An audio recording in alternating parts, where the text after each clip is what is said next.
work. So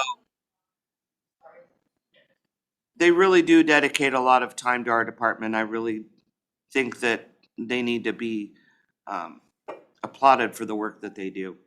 I don't think that people realize how much work they do for this county. I also want to thank all my staff for their hard work and their dedication to keeping our facility running smoothly. I ask a lot from my staff and they always perform their best. I do not believe that people understand the full details of jail operations. Sometimes these guys don't even get a lunch break in the 12 hours that they're there. Not only do they not get lunch, they don't even get to go to the bathroom because we're running so much. And there's always something to do. The courts, we have paperwork that comes back and it doesn't make sense. We had one today. It was just contradictory all the way through, and we have to clarify that.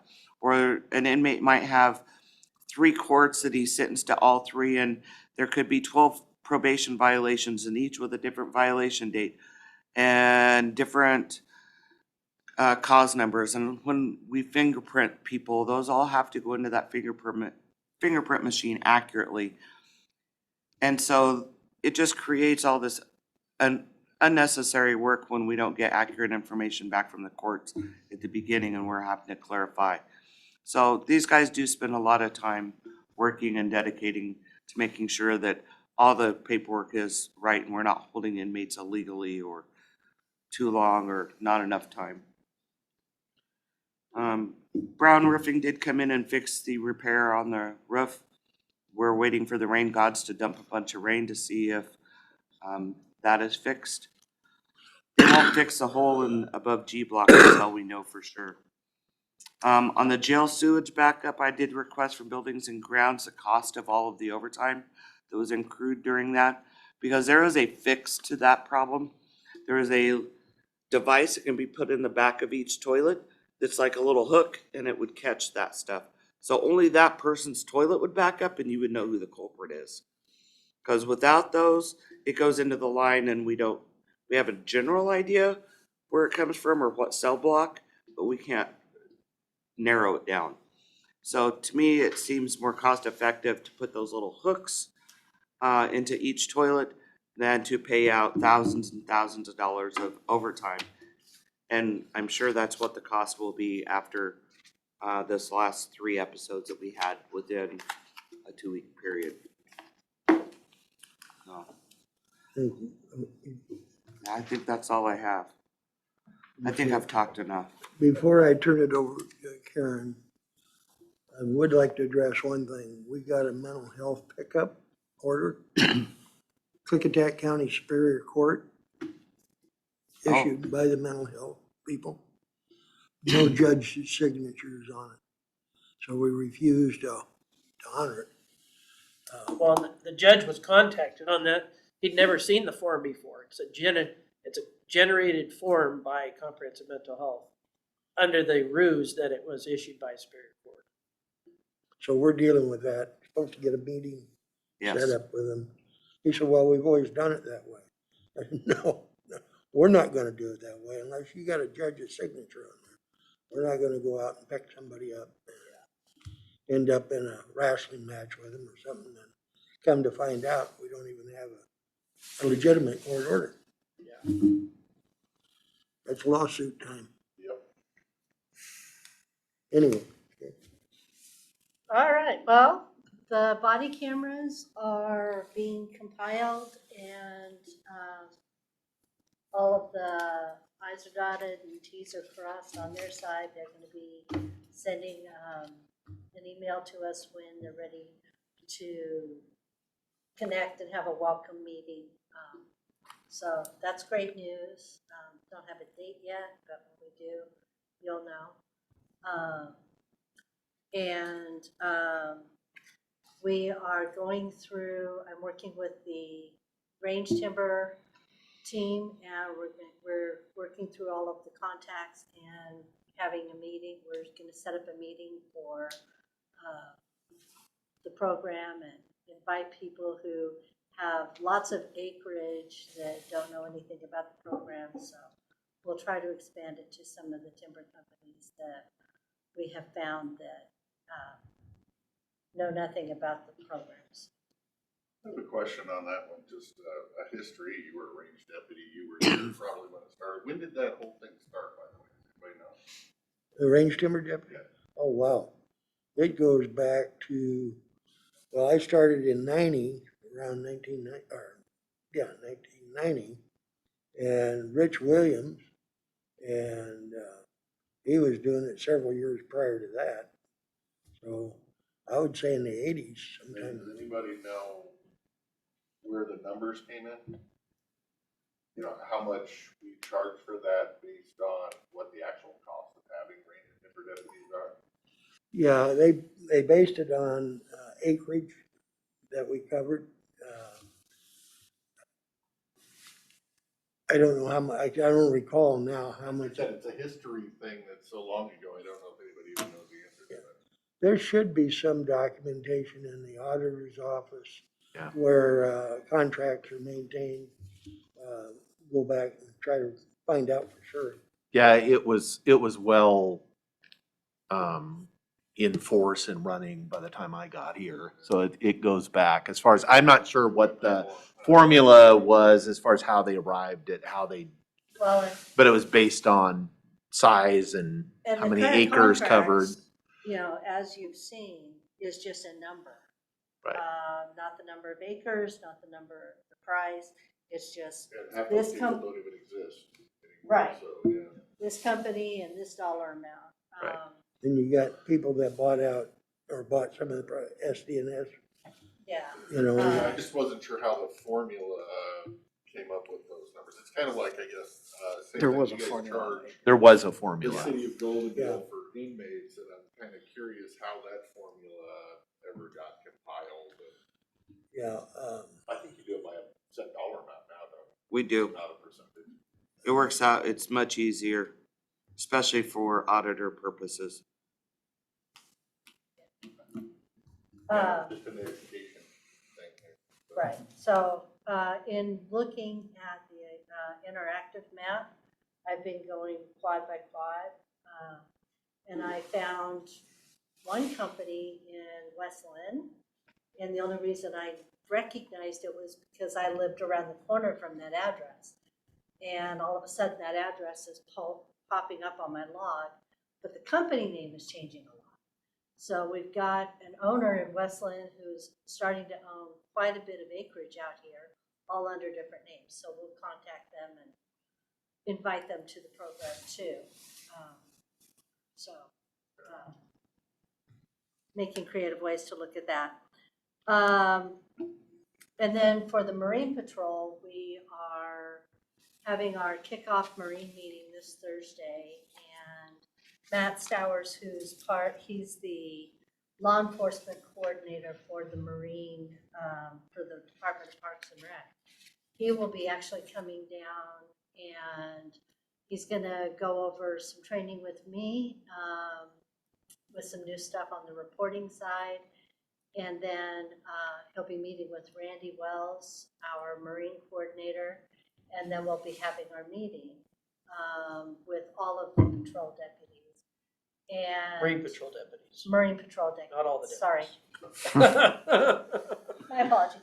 Or not bring their- He'll also get to look at our boat, which every time we take that boat to training, we get laughed at because it is so old and a little bit behind the times. And so we are actually one of the counties that qualify for funding for a new boat. And so we're putting that proposal together when we're getting the information right now, so that we can, when it's available, apply. It's up to $150,000. The big thing we need on this boat is a water cannon for putting out fires from the railroad. We'll be able to fight wildfires from the water. So, Or if you had a boat on fire. or if a boat Or a on boat on fire, fire. you know, It's bigger, any yeah. type of. and the lighting system is really important. Exactly. Randy and a couple other gentlemen, they went out and they actually saved 3 lives. They were holding Native Americans capsized at night, wind blowing, couldn't have picked any worse conditions. And they were having problems with the lighting because they just didn't have a good lighting system. Anyway, thanks to an intertribe officer who got on the boat with them, knew that area real well off of Lyle Point out there.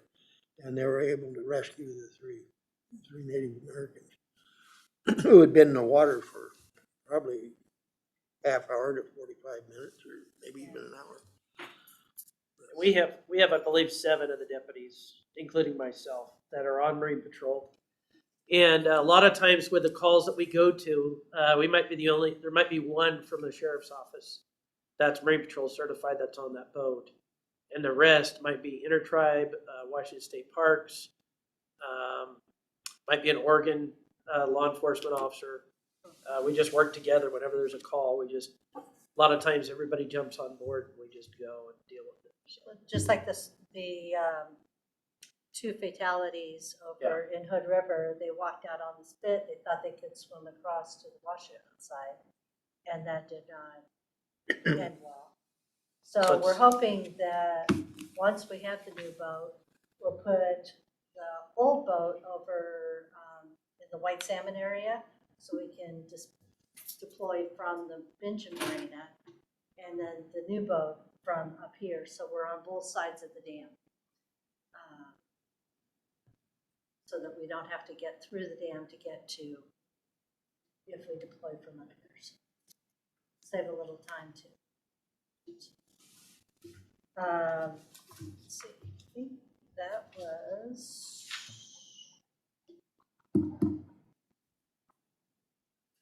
I believe that is all I have for you today. Any questions? Questions, gentlemen? We did have one deputy that was supposed to report to the academy today to start their stuff. We had a COVID exposure last week, and the deputy was on that call. They don't have any signs or symptoms, but they did show up positive. So they have been bumped 2 weeks by the academy. The academy considered just having them do the first week virtual, but the academy commander thought it would just be better if we just put him right in the next class. So he's already pre-selected for the March 8th class. Delays us 2 weeks. And you gave an update, you had 2 or 3 people going through. We have 3 people currently in background for entry level. Okay. That is still going, and we're working through some stuff. Okay.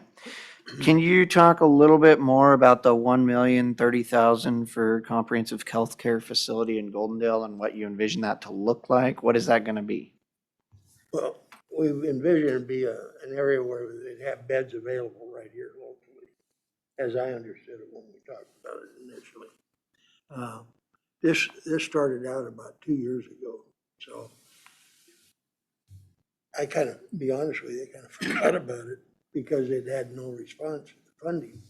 And Gina called yesterday and said, yeah, finally, we got some money for it. Was that run by us or was that through somebody else? No, we were involved in trying to get it as well. Mental health was involved, as I recall. So there are other partners in that. It's not a sole sheriff's office program. One of our concerns, we didn't want to turn our jail into a mental health facility. Which is what we are right I now. was going to say, which is what it is. Yeah, Absolutely. that's costly. And the state would like that, to be quite candid. They don't have to spend any money. They put them in the jail and you got a counselor come in and talk to So them. who are you envisioning running this facility, comprehensive mental health, or? I don't have any information on it, so I would, well, yeah, for the most part. I mean, we can obviously partner with them in certain areas, but for the most part, they're the expertise in that area, so they should be running. So, but still, does comprehensive mental health have any of these facilities around the state where they Yes. house people? they have a Yes. facility in Sela. They have one in Yakima. They have multiple facilities across the state. And is this where we usually send people Yes. from there to, rather than the state Yeah, hospital? if there's a bed available. And that's the key. There's no beds available. Yeah. Right. I So, sat on the swatch board and a 16-bed facilities costs $46 million to build. And So Yeah. that's what I'm trying to figure out, like, what is I'm- $1 million? I gonna don't know get you? what this, I haven't talked to Gina, so I can't really elaborate on this 1.3. This is, the original plan was the building across from the jail, right, way back in the The day. church. Yeah, that's what we kind of talked about at the time. My proposal for that building, when I did my proposal, was for a halfway house. That's what I thought. So I don't know if this is, Health facility, I thought it was a halfway house. I can get a hold of Gina, because I'm sure that back in the time when we talked about all this, that there was some kind of formulated plan on how that money would be used and so forth. So. But I don't have a clear answer for you right now, Right. Anything else? other than tell you got $1,030,000. Yeah, well, $1 million is $1 million. You just gotta figure out who actually was the applicant and, Yeah. and why. Receiving party, yeah. Yeah. right. All right. I don't have any questions. Thank you all for coming. Thank you. Enjoy the day.